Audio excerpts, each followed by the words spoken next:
My name is Russel. Whoa, oh, you're attacking me already.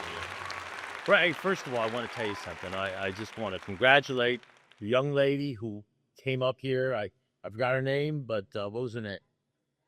Ashley. Congratulations to Ashley. All the new people. All the new people. Andrew, thank you very much for getting up here and reading.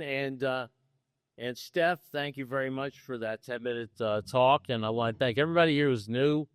You know, I love the old timers. I love people that have some time. And I'm going to talk about that deal and my situation. You know, the big book says, above everything, we must get rid of the selfishness because the drinking is not a problem. You may think the drinking is a problem. It's not a problem. A lot of people die for sitting and drinking is the problem. Look, I don't want to get into an argument with the old timers. The cluttered jug. Drink is not the problem. If people knew that drinking wasn't the problem, we'd have 200 guys with 30 and 40 years in here. A's been around for 90 years. By the way, my name's Russel Stats. I'm an alcoholic. I haven't found an S to have a drink since January 25th, 1981. I'm in my 42nd year. Married 42 years. My sponsor said don't make any major moves during the first year. So I got married when I was still on sober. He may have been right about that, but it's too late now. I got 4 kids. I raised sober and 8 grandkids, and it's too late now for me. But the bottom line is that I live an incredible life. And A's been around for like 90 years. A's been around for 90 years. So somebody's have to explain to me, if you have a program that's been around for 90 years, how come there aren't 10, 20, or 30 guys with 40 years in here? 10, 20, 30 people with 30 years in here. And I'll tell you why. And I don't know everything, and I haven't listened. I like that farmer's commercial. I know a lot because we know a lot because we've seen a lot. I'll just tell you, you know, when a man with experience meets a man with money, the man with the experience will walk away with the money, and the man with the money will walk away with experience. And I can tell you this. The one thing you can't learn, you got is experience. Experience in Outlaws Anonymous. So that's how we get a new perspective. That's how we learn the value of suffering, the repeated humiliation and the final crushing of our self-sufficiency. And the only thing that 42 years or 41 years means to me is I've been crushed for 41 years. So I have a lot of experience having my ass handed to me when I went off the deep. And that's how you learn in here. That's how alcoholics learn through pain. You know, pain's the touchstone and everything. So I'm going to share a bunch of things. I got to be honest with you. I ever since I was 10 years old, I've been speaking on the circuit and all over the place and doing a lot of meetings and stuff like that. My story has changed, and your story will change, and your heart will change. And the big book says, above everything, we must get rid of the selfishness because the drinking is but a symptom of the disease. Nobody here right now has a drinking disease, has a drinking problem. We are over 100 members who have recovered. You have recovered from a seemingly. I'll tell you what. You know what a seemingly sense of. You know what we've recovered from a seemingly sense. A seemingly. What is it? Seemingly. Somebody else say it's state of mind and body. You know what a seemingly state of mind and body is? Let me tell you what that is. You wake up in the morning. You say, "I'm not going to drink today." And by 5 o'clock in the morning, 5 o'clock in the afternoon, you drink it. You wake up the next morning. You say, "I'm definitely not going to drink today." And by 5 o'clock in the afternoon, you're searching for dimes, nickels, and quarters, so you go down to the Winn-Dixie and purchase a quart bottle or a gallon half-gallon bottle of Carlos Rossi Chianti, and you can sit by your phonograph and drink into oblivion and play your outbeat songs like Only the Lonely or I'm Mr. Blue or Rainy Days and Mondays, and think about your funeral and all those gals that broke your heart and how they're there crying because they treated you like crap. You know what I mean? I'll tell you what, drink a seemingly hopeless state of mind and body is when you can't stop drinking.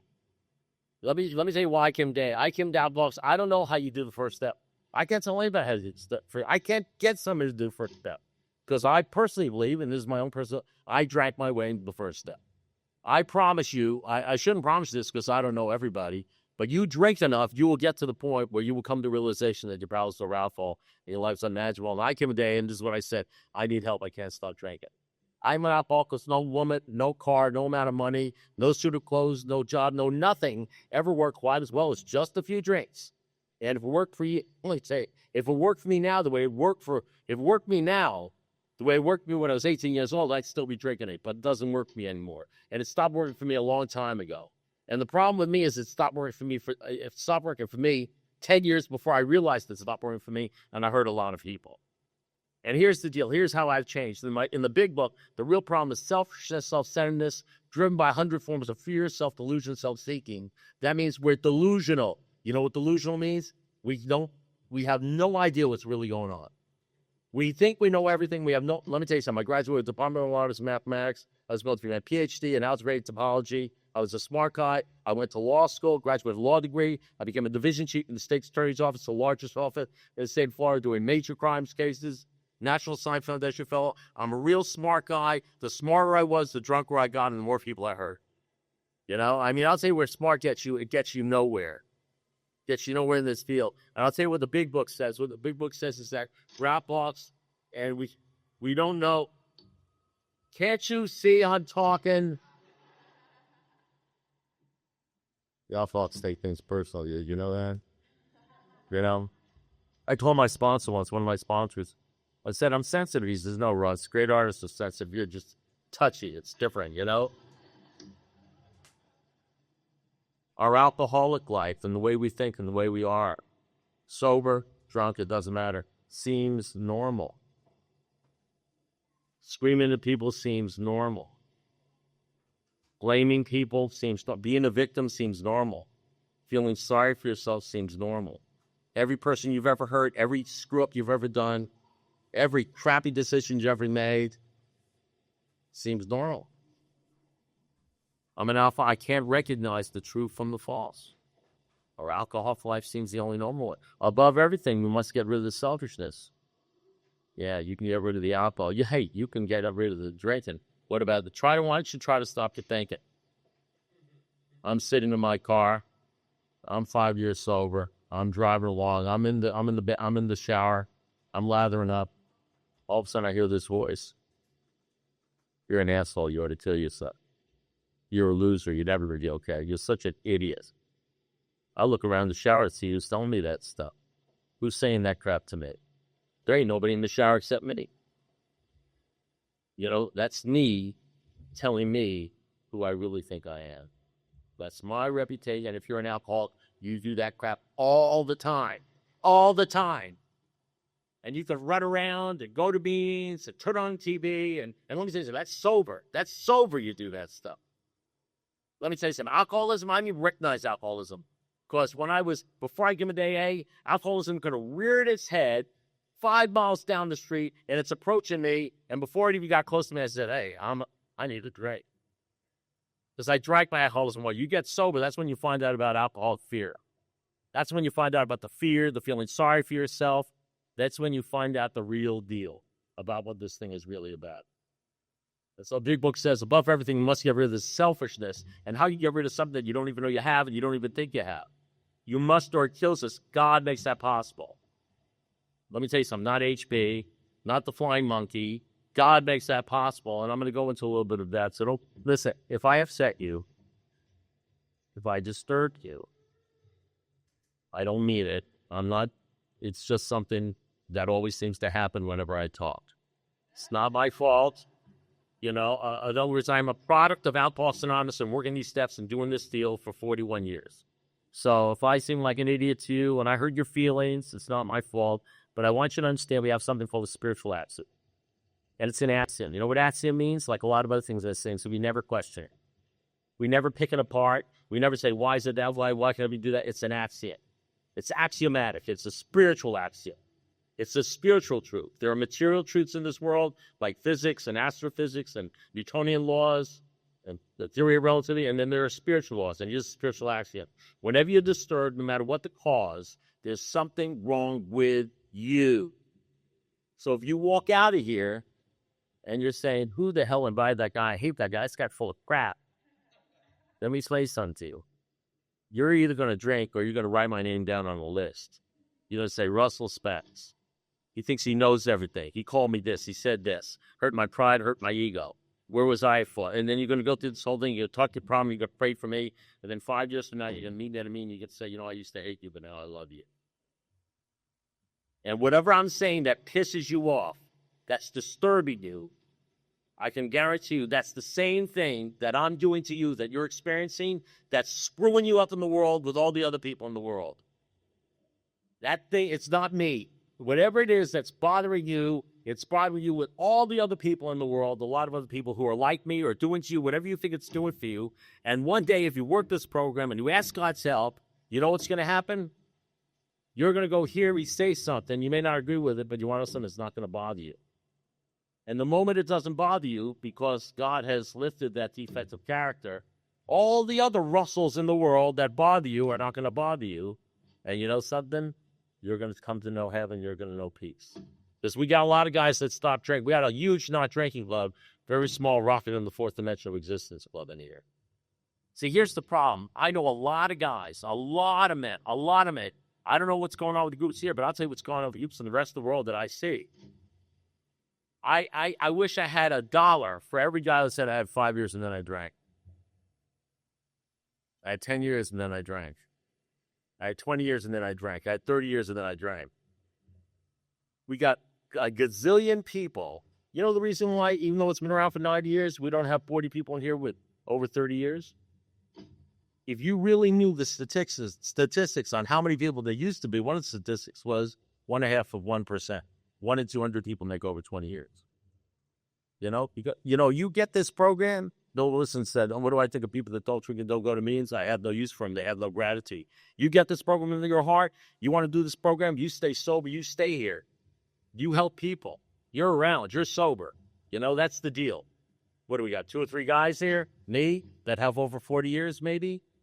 You know what I mean? With a program that's 90 years, a ton of people that have 10, 15 years, maybe a few that have 20 years. Where are all the people with 20 and 30 years? It's been around for 90 years. You know why? They're not around. You're going to be back in here. They're coming back in. Next year, you'll have the guy here. It'll say, I had 10 years and then I stopped going. You hear all the time in meetings. What do you hear in meetings? You hear things like, why do people drink? They drink. You hear it all the time. What do they drink? Well, you know what they drink. They say, I stopped going to meetings, right? I stopped continuing. I stopped going to meetings. I had 10 years, everyone great, then I stopped going to meetings. I stopped talking to my sponsor. I stopped working the staffs. And so you're sitting there, you're feeling pretty good. You say, well, I don't secret it. I'm never gonna stop going to meetings. I'm gonna stop going to my sponsor. What you don't know is that guy who stopped speaking to his sponsor 10 years prior to that sat at a meeting just like you did. He says, I'm never gonna stop going to meetings. You never asked yourself, why did the guy stop going to meetings? Why did the guy stop? You know why? Because he never dealt with something called alcoholism. He dealt with a drinking thing. He never dealt with alcoholism, which centers in your mind and not your body. Let me explain something to you. This may not have been explained to you on the second step. The second step is the step that we come to believe that it is the step that God can restore us to sanity. Isn't that the step? Am I getting this right? Let me tell you something. I'm 73 years old and I'm senile. I've been rocking in the fourth dementia of existence, okay? This is a true story. This is all honest. This is the truth. My wife stands next to me about a year ago. She puts her hands on her hips right in front of the TV set. I'm watching TV and she says, you never listened to a word I said. I'm thinking, what a strange way to start a conversation. Well, I mean, and then she said, yes, stay with me. You know what I'm talking about. No. So she had me, this is true, she thought I was senile. And I am a little senile, so just remember that. I speak all over the country. I sort of have a little I don't know who's crazier, a senile guy like me. I feel like a senile guy like me, or people that sit around for an hour and listen to a senile guy like me. But I'm not sure. But I wonder. So she had me tested for senility. I go down. They did the brain scan. They did the whole thing, and they tested and the neurologist and everything.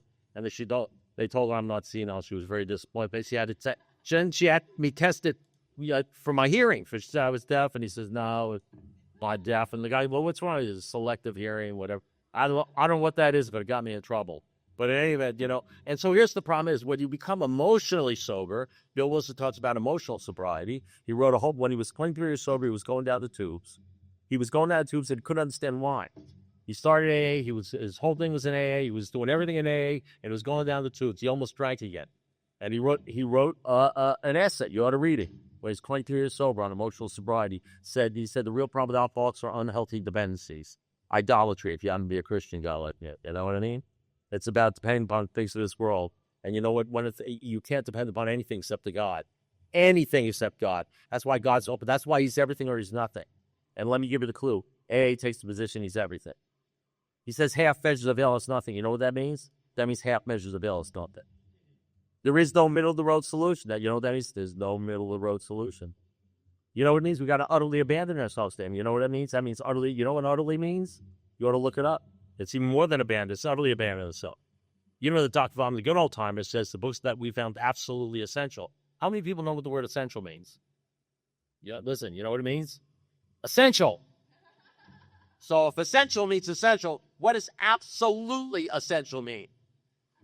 It means it's pretty damn essential. Did you know when Dr. Bob in the good old times is about Alcoholics Anonymous from 1935 to 1939 before the big book was written?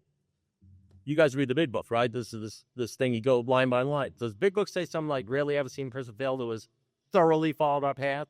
Thoroughly followed our path? Does the big book say that? Just tell me what it says. Does it say that?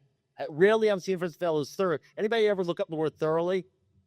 That big book was written in 1939. It said, rarely ever seen a person, you do what we did, you'll get what we got. So you ought to read Dr. Von the good old times. It says what they did. You know, it says to Dr. Block, listen, hey, you're entitled to your own opinion. I'm just going to give you the facts. You can get mad at it and maybe it'll go away. And maybe 20 years from now, you'll say, listen, that guy was right. You know, you never know. You know what it says to Dr. Von the good old times? It says the books that we found absolutely essential during the first 5 years was 1 Corinthians 13, Sermon on the Mount, and the book of James. You're almost full of James. Did you know that? Did you know when Dr. Bob was coined the phrase first things first? He said, what does that mean? He said, seek ye first the kingdom of God and his righteousness, and all things will be added unto you. Do you understand? Back then, they used the Bible, the Holy Bible, extensively, and it was absolutely essential.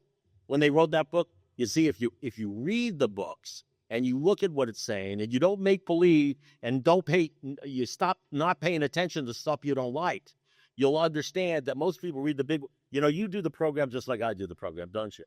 You do everything they tell you to do in the program except the crap you don't want to do, right? You do everything. In other words, what you do is you decide what is applicable to you, and you decide what is not applicable to you using your, let me guess, brain. Your brain. So we got the second step. It says, rarely have you seen a person who has thoroughly followed up. Second step says, can't believe that a power greater than ourselves could restore us to sanity. So let me tell you, I'm a lawyer, so I'm a wordsmith on this. I'm not that bright, but I'll tell you this. When they say it'll restore you to sanity, what they're really trying to tell you in a not so subtle way is that you are insane. Because sane people do not need to be restored to sanity. Insane people need to be restored to sanity. So what you got to understand is this marvelous fellowship we have. We have this marvelous book that has God all through it. It says we never apologize to God, never. All men of faith have courage. They trust their God. Instead, we let him demonstrate in our lives what he can do for us. You know what it says? It says this. It says, but we might not know you. We don't know. God will determine that. He will determine. He will. Your real reliance has to be on him. He will allow you to find the fellowship you crave. See to with your relationship with him is right, and great events will come to have the old countless others. We're on the new basis, the basis of trusting and relying upon God. He is the keystone. This is the keystone. He's the father, we're the children. He's the employer. You know what I mean? We're the agents. He's the principals. Most good ideas are simple. This is the triumphant art. And every single page, job or no job, wiping up, let him know that his main thing is he's got to he's got to be thoroughly convinced that God is the answer. And then we have this marvelous fellowship, which I hate to say this to you. I once said to my sponsor, I was complaining about the fellowship in Alcoholics Anonymous. He says, well, you must have thought you joined Well People's Anonymous. So we have a book that all through it and on the wall, all it does is talk about God. And we got people in AA all over the country that's scared to talk about God in an AA meeting because some idiot's going to come up to them and say you're going to kill the newcomers. And the newcomers are being killed, and everybody else is being killed because nobody's doing this the way it was done between 1935 and 1939. Actually, between 1935 and 1950. Because they continued to read the Bible and do all that stuff. And it's all changed. It's all changed because they didn't want to offend alcoholics. And let me tell you something, the good news is offensive. The truth is, if you're an alcoholic and you're insane and you're crazy and you're killing people and you're out there and you happen to come in here and you ask an old timer or somebody who knows what the hell they're doing, what they should do, trust me, he's going to tell you something and you're going to get mad at it. Trust me, just like they said in the Big Book. What do they say in Chapter of Gnostics? If a mere code of morals or a better philosophy of life would have helped us, we would have been sold a long time ago, right? Didn't they say that? Did I got that wrong? But those codes, those morals, that thinking, none of that really helped us, right? It says, therefore, we wrote a book that's real spiritual. And therefore, we must, of course, talk about God. Did I get that right? Did they say we must talk about God? They said that, right? What's the next thing they say? Anybody know what the next thing it says? Here the alcoholics bristle. The bristles on the neck go up, and here's where the problem arises. When you hear an alcoholic talk, say, put down God, or say too much about God, or don't talk about God, or you're going to hurt people talk about God, what he's really trying to tell you is, I'm not sober. That's the disease talking. Stay the hell away from me. You know, what we have here is a giant bucket of crabs. And you go crabbing. You take a crab, you throw them in a bucket. Throw them in a bucket. They'll crawl out of the bucket. You know how you keep the crab in a bucket? Throw in another crab. You throw in another crab, and as the first crab tries to crawl out of the bucket of the spiritual kindergarten, you know, is that we got a spiritual kindergarten here? So sometimes the crab wants to crawl out of the bucket. Some people want to, you know, sort of like graduate from a kindergarten, maybe get to first grade or second grade or something like that. You know what happens? The other crabs in AA pull them back in. You know, to get what most people will never have in Alcoholics Anonymous, you better be prepared to do what most people will never do. And part of the disease of alcoholism is the disease of you want people to like you, want people to love you, don't want people to hate you. And so you're very, very careful about watching what you say and what you do around people. And then after you say it, you say, why did I say that? Why do you do this? You're always second-guessing yourself. You're always trying to blend. Your whole thing is, please love me, alcoholic. If you're an alcoholic, you're, please love me, alcoholic. Please don't accept me, alcoholic. I wonder what they think about me, alcoholic. And that's the disease of Alcoholics Anonymous. And that's the thing that traps you and binds you and makes you less free. And that's why those people will never lose fear of other people. They will always suffer from out. They will never lose fear of other people or of economic insecurity. They will always be worried about what other people think about them. You know why? Because they get their entire self. Carl Manager said, men wrote book Man Against Themselves, you know, and you know, about, he has a whole chapter on alcoholism, chapter on suicides, and alcoholics and men and women who are out to destroy themselves. Every alcoholic I know, and I know myself, thinks they're unworthy. Deep down inside thinks they're unworthy. They know they're not good enough. You ever say to anybody, I don't give a crap what other people think about me?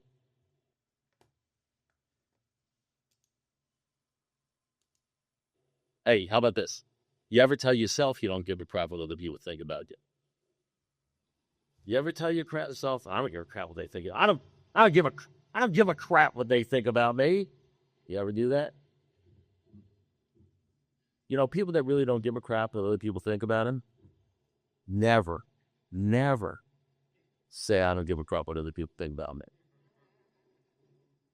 They never say it to themselves. They never, you know, they say things like pass the ketchup, but they don't say that shit. You understand what I'm saying?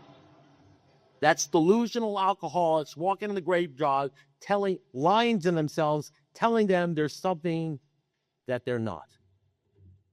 And they will never experience the promises full time. You know why? Because they're not willing to totally abandon themselves. So in the Big Book of Alcoholics Anonymous, it says it talks about, though above everything we must get rid of this selfishness we must, or it kills us. God makes that possible. And then it goes on saying, this is from Big Book. I'm just, you know, you don't like what I'm saying. You know, all you got to do is call New York and tell them to rip it out of the Big Book. I won't talk about it. It's as simple as that. I get people that go up to me and they say, you know, I really like it when you said this. I said, you mean when I quoted the Big Book? And he said, well, yeah, but it's the way you say it. In other words, you mean I said it in a way that I hit you over the head with a mallet with it and you couldn't ignore it. You mean that way? He says, yeah, that way, you know? This is what the Big Book says. After it says, you must get rid of this selfishness, we must, or it kills us, God makes that possible. Once you make a sincere decision for God, and a sincere decision for God is different than a third-step decision for God. I got down on my knees when I was about a month or two sober. I got down on my knees in my bathroom, locked the door, just in case somebody should walk in, and got on my knees. And I said, the third-step prayer, I'm done. I made a decision for God. I made my decision for God, and then I went right out and did what the hell I wanted to do anyway. And said I did the third step. But that's not what the deal is all about. That's not what the sixth step is all about. There is a separation. There is two groups on the head. There's two groups, right? You understand that? You have a large organization called Outbox Anonymous. We got two doors. We got one door. It's the Not Drinking Club. It's the door to the Not Drinking Club. There's 10 million people in front of that door. There's another door that says Rocket to the Fourth Dimension Club. The Rocket to the Fourth Dimension Club has 3 or 4 people in front of it. Every once in a while, you see some guy go from this door to the other door. You rarely ever see some guy going from the Rocket to the Fourth Dimension door back to the Not Drinking Club.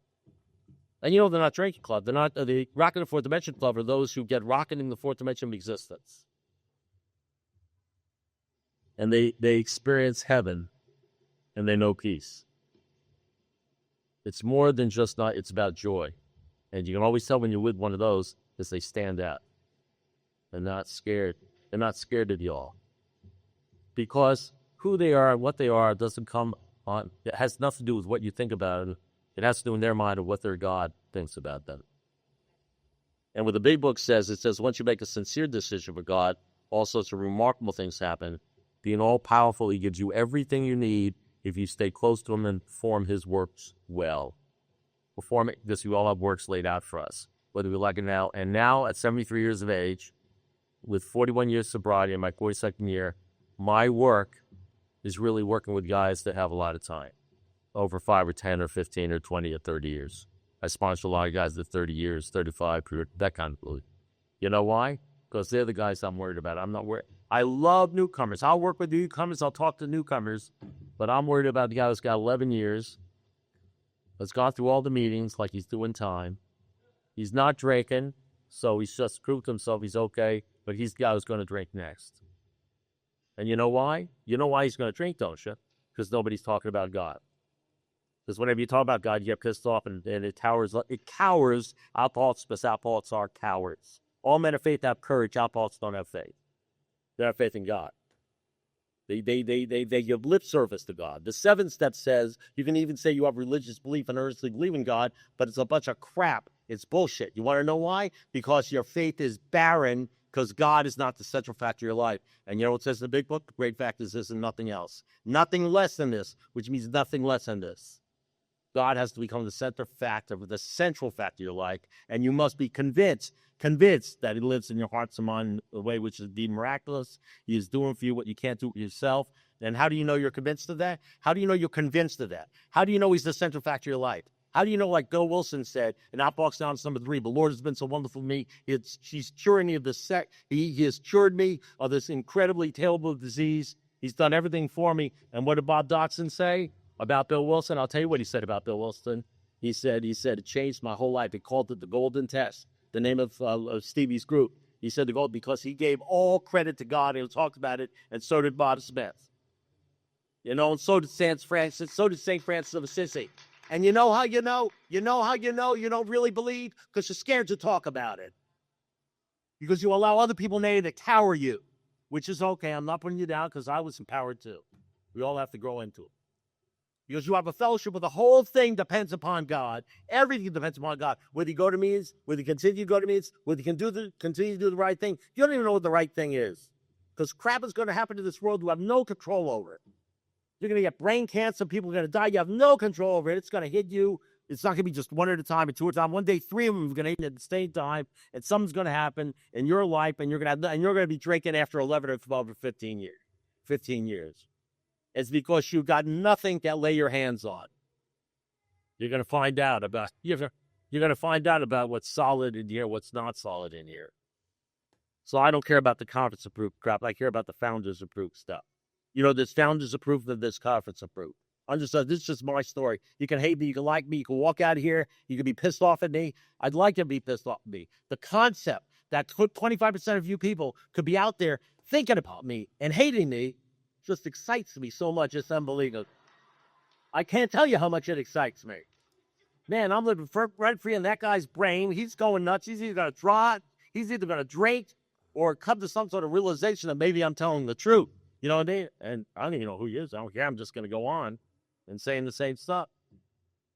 And that's how you know the story. These guys were not scared to talk about what they talked about.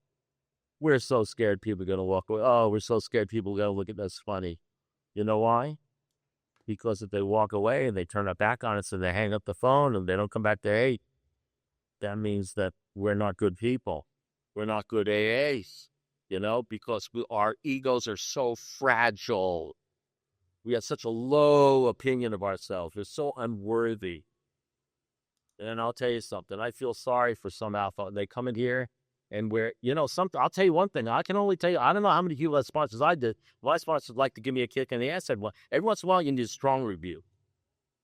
And that's it. I'll put it to you this way. How about this? If we had as many faithologues as we had drunkalogues in here, we'd have less people with 11 years granted. If we had as many faithologues as we had drunkalogues in here, we'd have less people with 11 years granted. If we had as many faithologues, people talking about their faith, as drunkalogues, we'd have less people with 5, 10, 15, and 20 people drinking because they'd be seriously focused on God and they'd know what the 6th step is all about.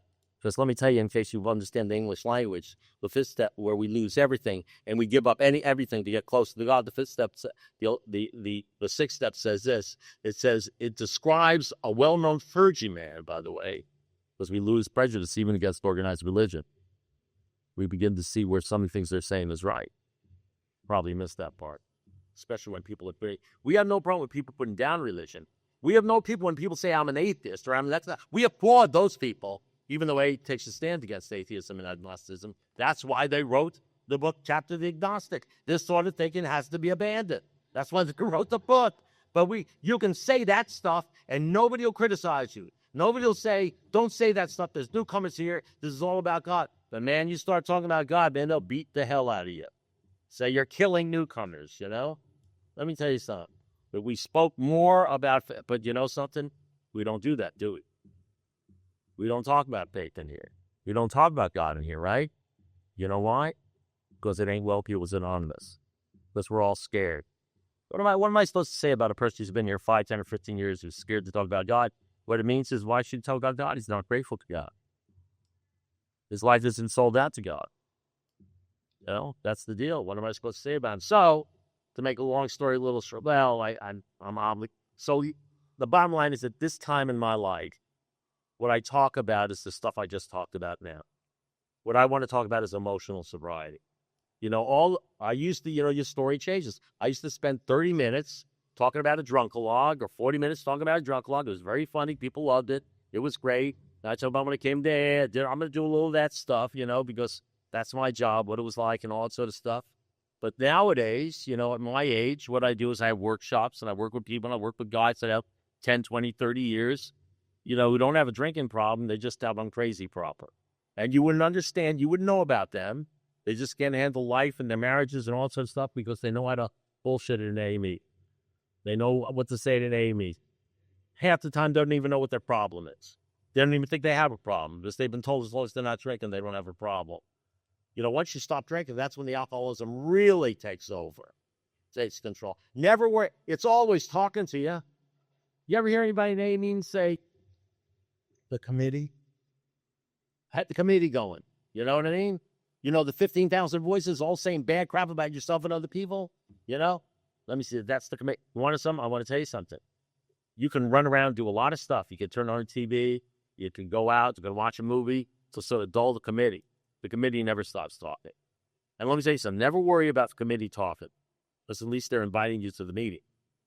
You got to worry about the executive committee that's deep down inside of you saying all sorts of crap, but you're not inviting to the meeting. You just end up doing stupid shit. By the way, I want to thank the guy who gave me, this is the gift I got for speaking here. John Wayne toilet paper. Who knows I'm a John Wayne, one of my favorites, because of his saying, life is tough, and if you're stupid, it's even tougher. So we got John Wayne toilet paper. He said this was appropriate for it's appropriate to give me toilet paper for the stuff I'm about to share. So I don't know what that means, but that's what he told them. So I came down. I'm gonna make this. I don't know why I'm gonna make it fast. I'm not gonna make it fast. I'm just gonna tell you the story. So let me tell you about alcoholism. Let me tell you a little bit about alcoholism. I think the first 10 or 15 years in AA was to teach me what alcoholism is really, what it really looks like. The cage, the first step in getting out of jail is you got to know you're in jail in the first place. The first step in knowing that you're an alcoholic, you got an alcohol problem, is you got to know you got an alcohol problem and realize that. That takes about whatever it is, 10 to 20 years. Once you get an AA, you haven't even scratched the surface of your selfishness and your self-centeredness. That's when you get beaten up and you start learning about what's really going on in here. So I'm 18 years old. These little vignettes. I'm 18 years old. I'm like every other 18 year. My life is, I'm focused on girls, sex, money, cars. They come out with a new Camaro. It's like 1970. And I know, if you're an alcoholic, I'm a yes butter and an if only, and you don't understand it. I wake up every morning saying, if only. If only. That's Kirk, you wouldn't understand this, but this is what I do. I'd say, if only I had that gal, or if I only had a new girlfriend, if only I had a different life, if only I had a new car, if only I had a different job, if I was only making new money, if I only had volunteer, if I could only lose weight, if I could only do this, if I could only do this, I'd be okay. Not realizing that every time we say if only, you ever say if only to yourself? You ever wake up saying if only? Whenever you say if only I had this, I'd be okay, what you're saying to yourself is I'm not okay. You live an entire life waking up every day saying the first words you say are, I'm not okay. If only I had this, I'd be okay. And then you run around trying to get this and get that and get the other thing, you know what I mean? And you get upset if you don't get it.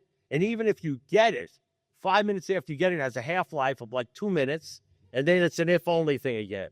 So I'm 18 years old, and I'm like a young alcoholic, like every young alcoholic, and the Camaros come out, and I say to myself, if I had one of those Camaros, those brand new Camaros, man, my life would change.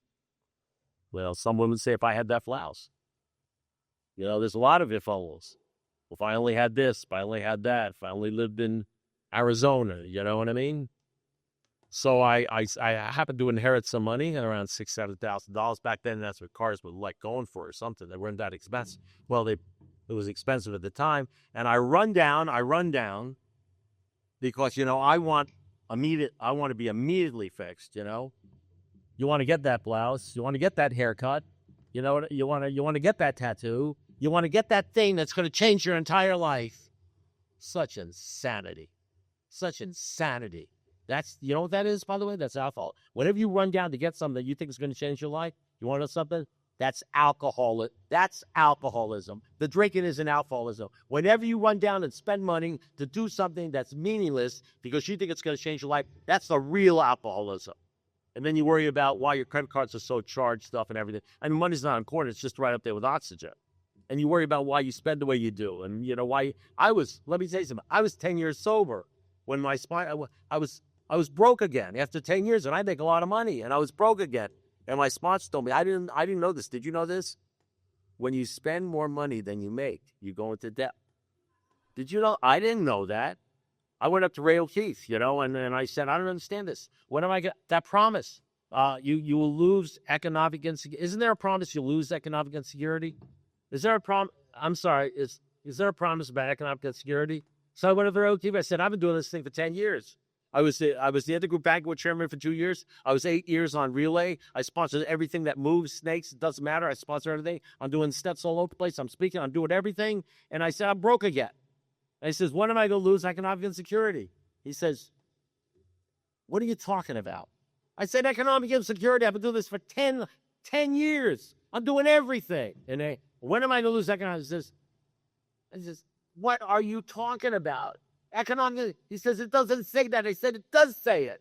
It does. He says, read it to me. I open it up. It says, we will lose fear of economic insecurity. He says, yes, you will lose the fear. He says, Russell, you will always be broke. It just won't bother you. Somehow that made me feel better. I don't know what that was all about. By the way, it's true. I just want to tell you, it's true. He goes, whatever the fever this, well, that's I'll go to this. We'll go to that a little later, but it is true. It is a true thing. You know what? If you can, my sponsor comes, some guy down to check on me, $500 check on me. I'm 5 years sober. I'm killing this guy in my brain. I can't believe this happened. Plus me to bounce checks. I'm going over talking about bouncing checks, bounce check. How can you bounce a check? I did all this porn to bounce the check bouncing. Occupied my mind for a week. My sponsor comes up to me. He says, listen, you've been talking about this check thing for a while. He says, yeah. He said, let me ask you a question, Russel. What if it didn't bother you? I said, I don't understand the question. He said, no. I says, what if it didn't bother you?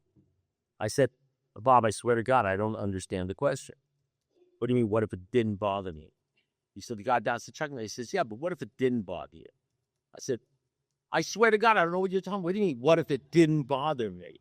He says, well, what if it didn't bother you? He said, what do you mean, what if it didn't bother me? He said, what if it didn't bother you that he bounced the check on you? I says, what do you mean? You mean, what if it didn't bother me? How would I feel if it didn't bother me that he bounced a $500 check on me? He says, yeah. How would you feel if it didn't bother you that he bounced a $500 check on you? I said, well, if it didn't bother me, I'd feel fine. He said, there you go, and walked away. I mean, well, who are these people? Old timers are insane. They're nuts. So I buy the Camaro. I go down there and I spend all the money I have and I buy the Camaro. I'm coming back. This is like Pulp Fiction. You come back and forth. And I do have the senility thing. So I'll make some hard rights. So I buy the Camaro. I get in the Camaro. At that time, I'm like 250 pounds lighter than I am right now. I'm buff, you know what I mean? I'm like 18, 19 years of age. I'm in love, alky love. We'll talk about that in a second. And anybody about alky love, just in case you guys have ever experienced alky love. I know you all have. But in any event, so I'm in my T-shirt. I'm buff. I got some Camel cigarettes rolled up on my sleeve. I got sunglasses on. I look like Tom Cruise on speed. I'm smoking a cigarette. I'm in my brand new Camaro. I'm driving down Alton Road. I'm thinking to myself, the entire world is looking at me. I'm okay now. I'm finally okay. I'm in this car. It's gorgeous.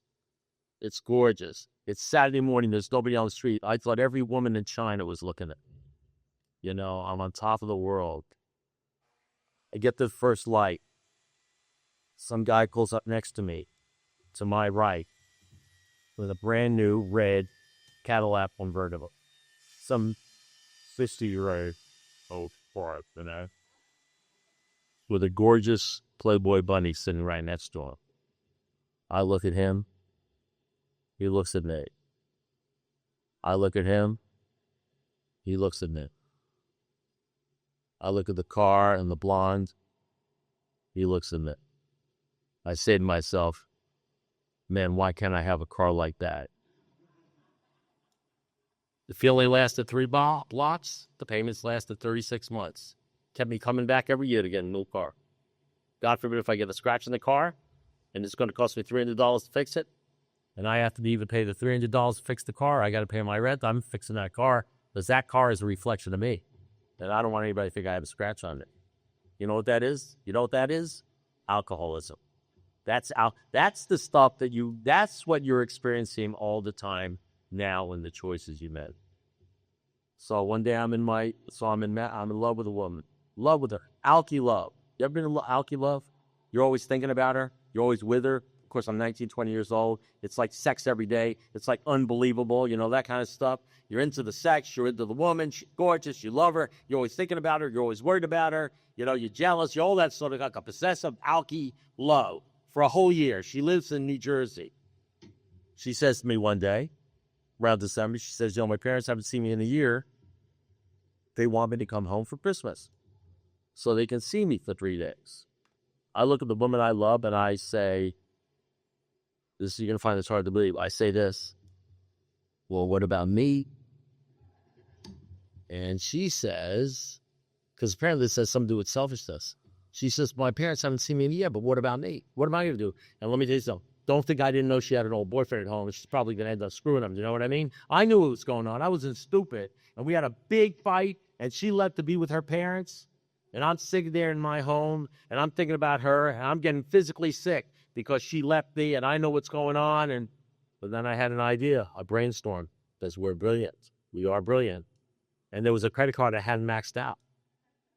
I'm gonna buy a plane ticket up there, and I'm gonna surprise her on Christmas because I'm in love. When I fly up there on our Christmas morning, stop it, Rachel. Stop it. Don't act like you didn't do this shit. I go up to it. I ring the doorbell. I say, it's me. Surprise to ruin your Christmas. And, well, I thought it was love. The cops called it stalking, but what do they know? You know what I mean? It's just, you know what that is? That's alcoholism. That's making decisions based upon self. So one day I'm in my college class, and I'm about to graduate, and I see this gorgeous woman walk in with legs up to here. It's beautiful. I said, man, all of a sudden brain goes, if I only had that gal, I'd be okay. I insinuate myself into her life. I was studying to become a professor, get my PhD in algebraic topology. You know, I met her. I met her parents. You know, I did what alcoholics do, young alcoholics do, did everything I can to insinuate myself in their lives. You know, her mother was a lawyer, her father was a doctor, her grandfather was a lawyer. I see they're all professionals. All of a sudden I decide, you know, I always really wanted to be a doctor or a lawyer. So I applied to law school. I become a lawyer. You know, and I end up marrying that girl. You know, people ask me, why didn't you become a lawyer? When I said, oh, no, well, I always liked Perry Mason. And I became a lawyer to get into some gal's pants. You think that's funny, Kirk, huh? I'm looking at you. I see a younger me. I became a lawyer to get into some gal's pants. You understand what I'm saying? You know, I mean, you think alcoholics aren't capable of doing crap like that? Changing their whole life around just to get something they want that they think if they have, you'll be okay? So I married this gal. I have a kid. I have a beautiful house. I'm a state attorney. I'm an assistant state attorney, the big chief state attorney's office. And all of a sudden, I'm staying in the bars, and I'm looking at it's a year down the road, and all of a sudden, it's like the used car. It's like the used Camaro. And she's a nice wife. She's good looking. She's a decent gal. She's at home with my baby. You know, I'm in the bar at 3 o'clock in the morning, and I'm looking at the blondes, brunettes, and redheads. And you know what I'm saying? If only I wasn't married.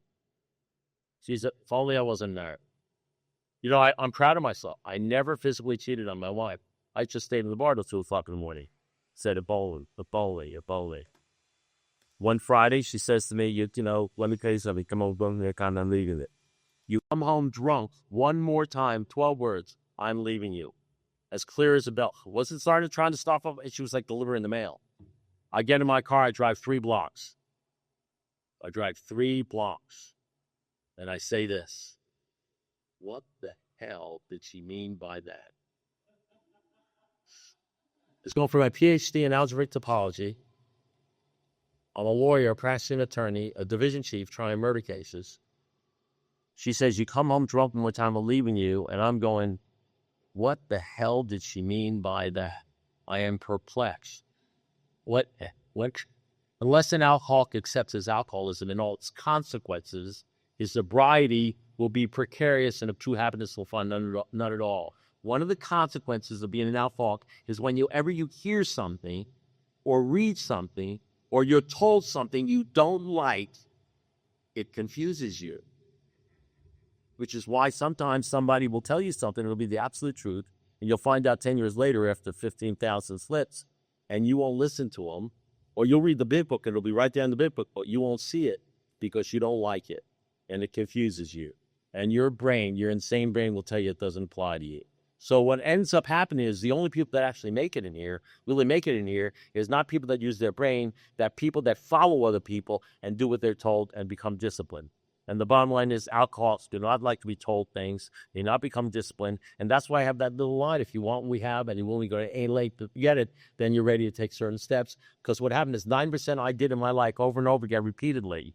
You know, whether it be service or anything, I did it because the sponsor told me to do it. And I loved the sponsor and I wanted what he had. And so I ended up doing it.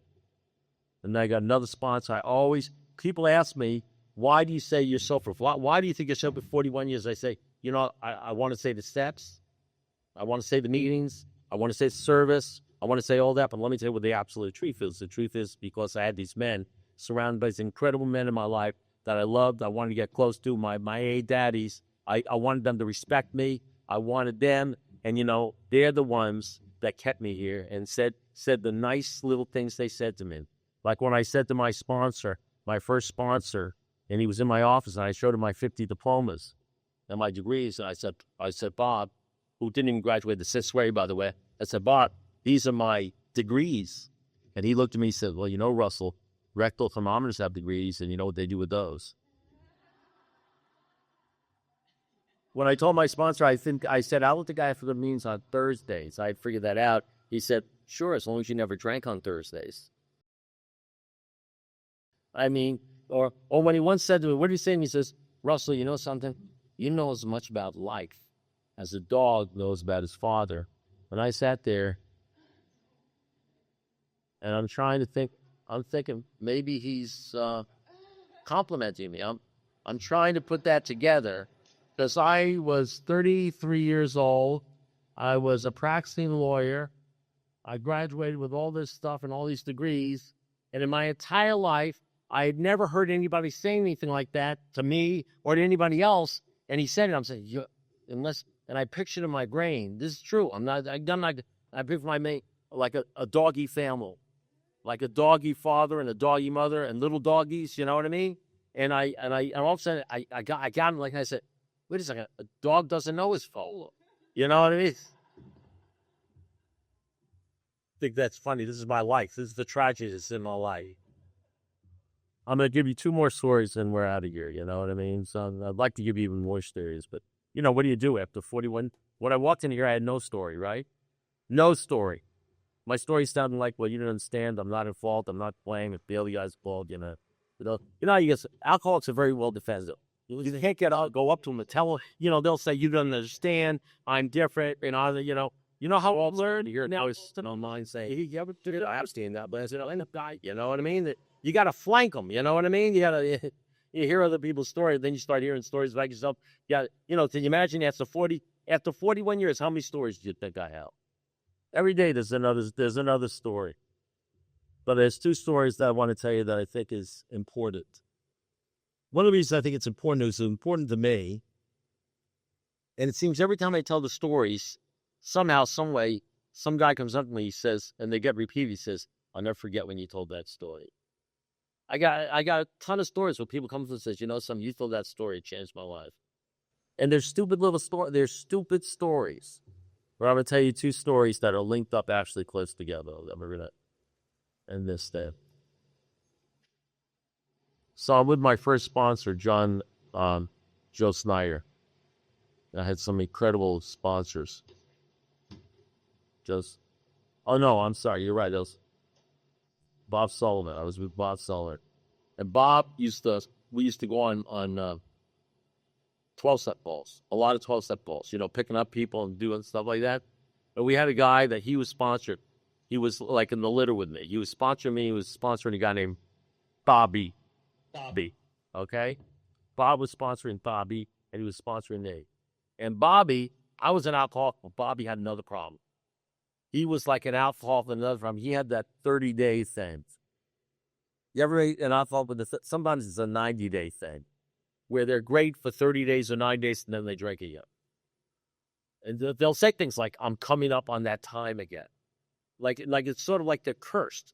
Like they can't help it. It's not their fault. They're good for 30 days. Then they drink. They cannot. You see, you're an alcoholic, but I'm an alcoholic, but that, like, I got that 30-day thing. And Bobby would be great for 30 days, and then he'd go out and drink. And so we used to go and pick him up at BARC, the Broward County thing. Bobby would dust him off. You understand what I'm saying? Get him a place to stay, get him a job.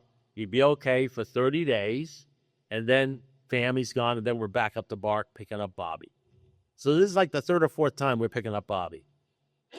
So now I'm a lawyer. I'm a pretty sharp guy. You know, I got whatever it is, 6 months, 8 months, 9 months, a year. I'm taking these trips with him, picking up Bobby, you know, and I'm getting a little upset. And I'll tell you why I'm upset. Because my sponsor only had about 15 years. And it was clear to me that Bobby was full of crap.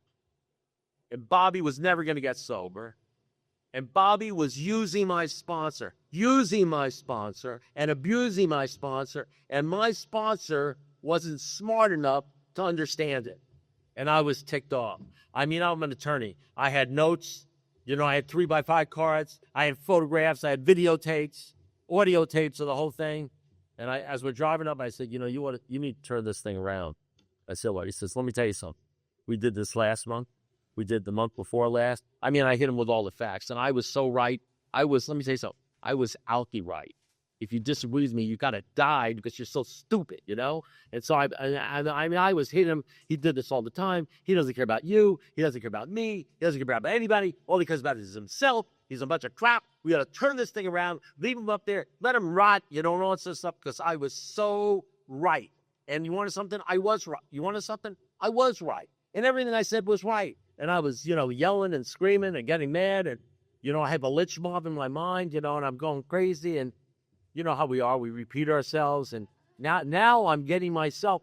I've got like a lynch mob. I'm getting myself on my own lynch mob. I'm getting myself more excited. The more I think about it, the more pissed off I'm getting, And then finally I sort of stopped talking. I tuckered myself up.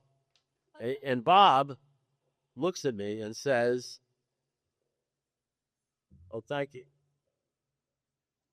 I thought she was going to pull me, like I thought my time was up or something. I know. So Bob says to me, I stopped talking. He says, this is what he says. He says, are you done? I said, yeah. He says, no, but he could tell, you could tell I'm still wrestling with, I'm still chopping up Bobby in my mind with a machete. You know what I mean? And he says, oh, no. He says, are you done? I said, yeah. He says, no, are you done? Are you done? Are you done? I said, yeah, I'm done. I mean, what's he going to say? I was absolutely right. And this is what he says to me. And the next story will explain it even more. He looks at me. How could this guy's got he didn't even graduate 6th grade. I've got a doctorate. You know what I mean? I see exactly what's going on, and I'm telling the truth. And he looks at me, and this is what he says to me. He said, Russell. I said, well, it doesn't bother me the way it bothers you. It doesn't bother me the way it bothers you.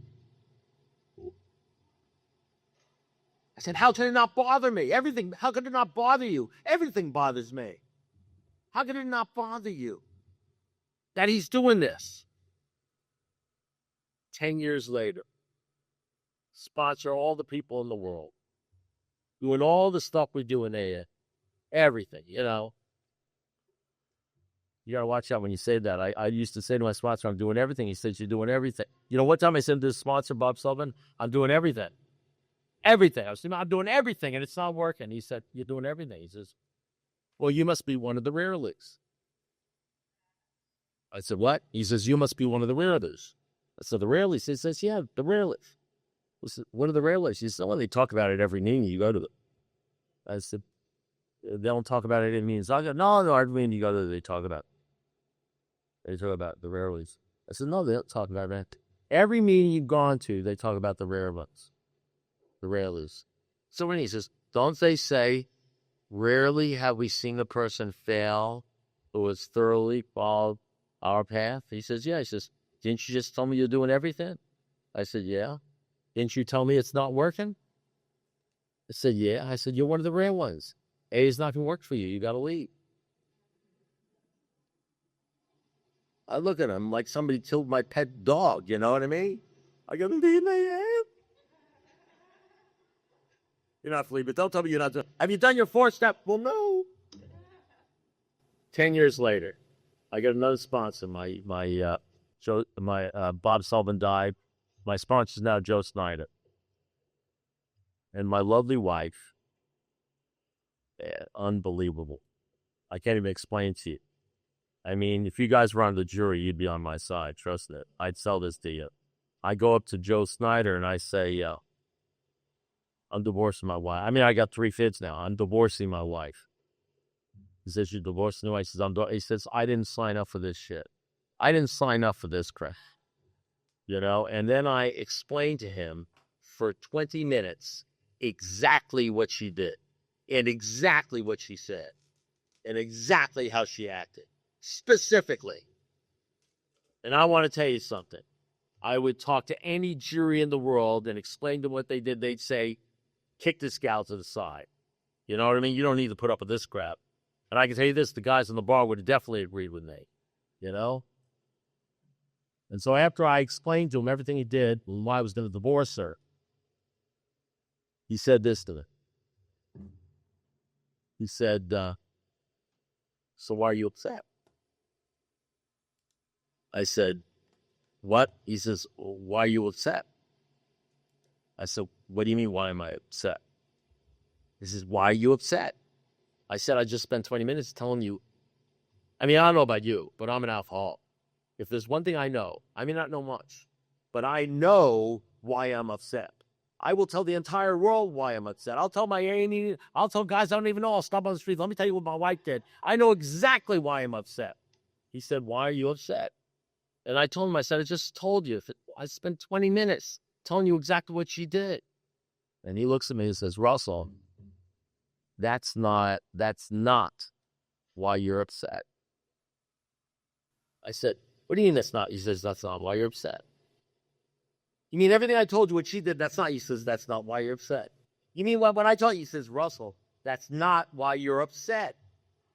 Well, what about he says, Russell, that is not why you're upset. Well, that's not why you're upset. And then he shut up. And I said, well, that's not why you're upset. Then we stopped talking. And I looked at him and I said, that's not why you're upset.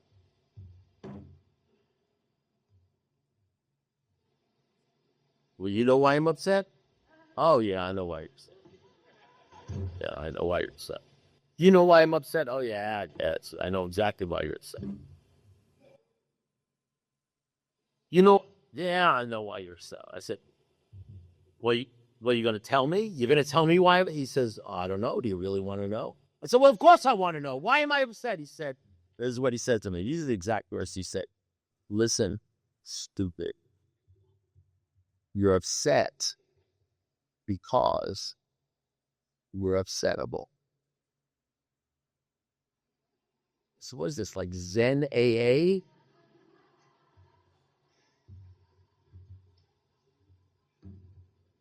You know why you want to know something?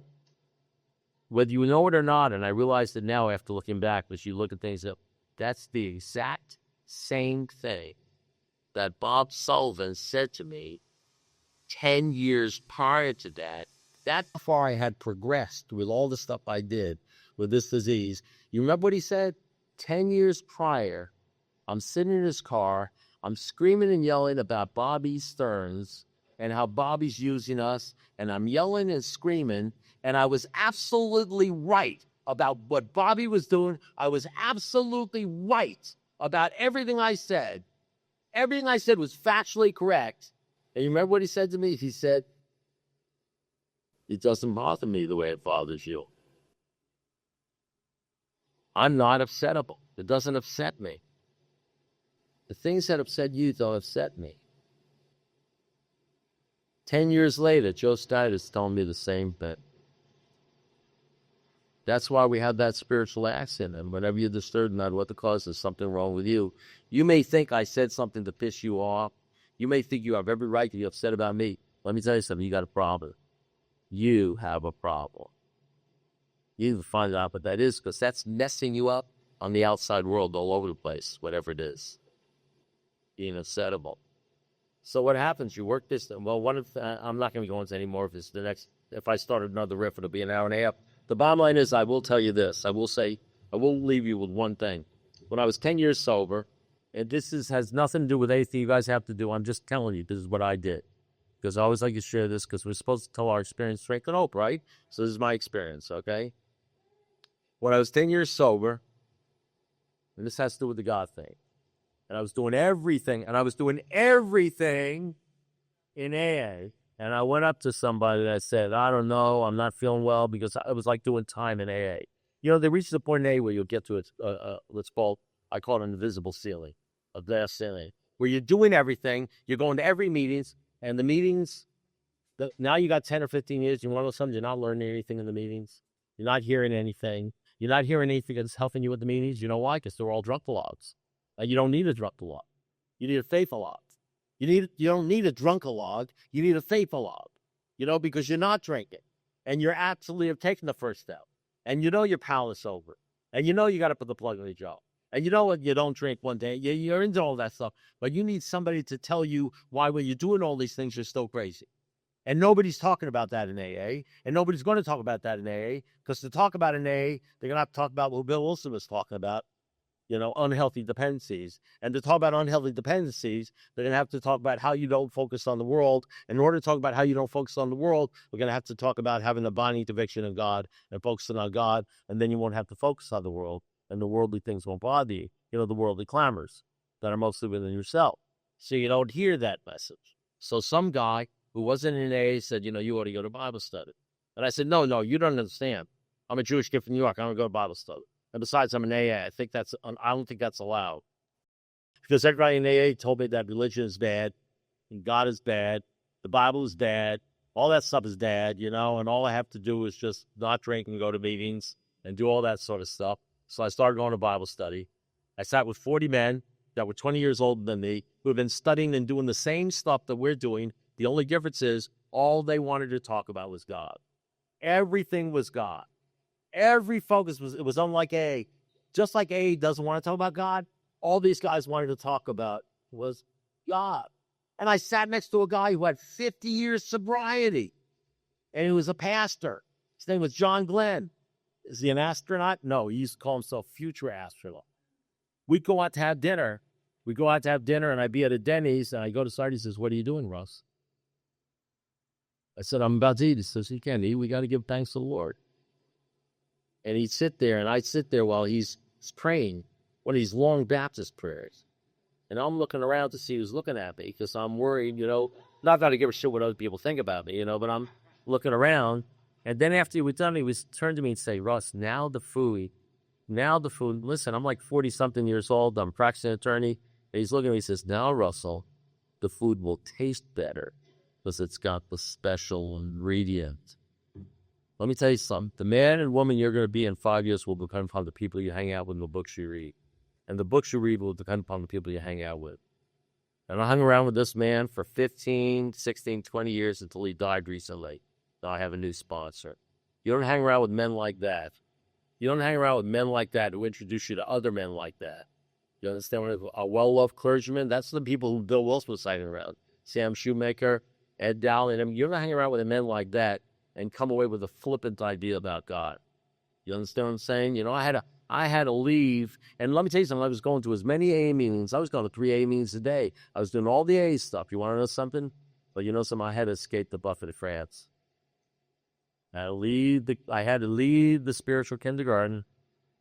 You know what I mean? I had to do what they say in the 6th step. He repeatedly tried to grow in the image and likeness of my creator and find out who my creator is. I couldn't keep them fluffy or, because if I kept them vague, then I would be making up who my creator is. But he would tell me to do all sorts of crazy stuff. I didn't know who I was following, what it was. I followed my sponsor, I followed Bob Sullivan for 7 years. I followed